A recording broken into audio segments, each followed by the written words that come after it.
सिटिभिटीमा vacancy तपाईँले +2 मात्र pass गर्नुभएको छ र प्री क्वालिफिकेसन टेस्ट दिनुभएको छैन भने पनि सिटिभिटीको चाहिँ जबमा चाहिँ अप्लाई गर्न सक्नुहुन्छ। यो प्रशासकीय सहायक, सहायक प्रथम, यो लेखापाल सहायक प्रथम जुन यति धेरै भ्याकेन्सी छ, सबसे धेरै भ्याकेन्सी नै यसमा छ।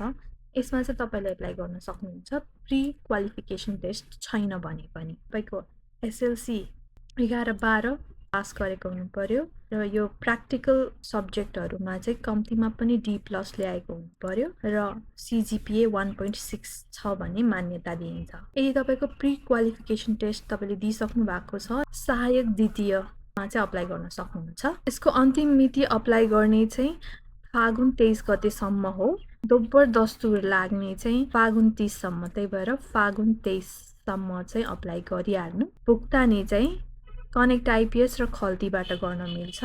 भ्याकेन्सीको बारेमा भ्याकेन्सीको नोटिस यो वेबसाइटबाट चाहिँ लिन सक्नुहुन्छ। जब अप्लाई चाहिँ jobs.citevt.org.np बाट चाहिँ जब एप्लाई गर्न सक्नुहुन्छ। परीक्षा दस्तुर चाहिँ सहायक स्तर प्रथम, जहाँ चाहिँ प्री क्वालिफिकेसन टेस्ट चाहिँदैन, 700 रुपियाँ, समावेशी समूह 200 लाग्छ। सहायक स्तर द्वितीय, जहाँ चाहिँ क्वालिफिकेसन टेस्ट चाहिन्छ, त्यसको लागि चाहिँ 500 रुपियाँ, समावेशी 150। परीक्षा केन्द्र चाहिँ काठमाडौँ उपत्यकामा। प्रिपरेसन चाहिँ कसरी गर्ने भन्दा सिटिभिटीको पोर्टलमा जानु, करियरमा गएर curriculum for various permanent position, शाखा र लेखामा यसमा क्लिक गर्नुहोस्। सामान्य ज्ञान, MCQ, लोकसेवा सम्बन्धी जानकारी पाउनको लागि हाम्रो च्यानललाई सब्स्क्राइब गर्नुहोला।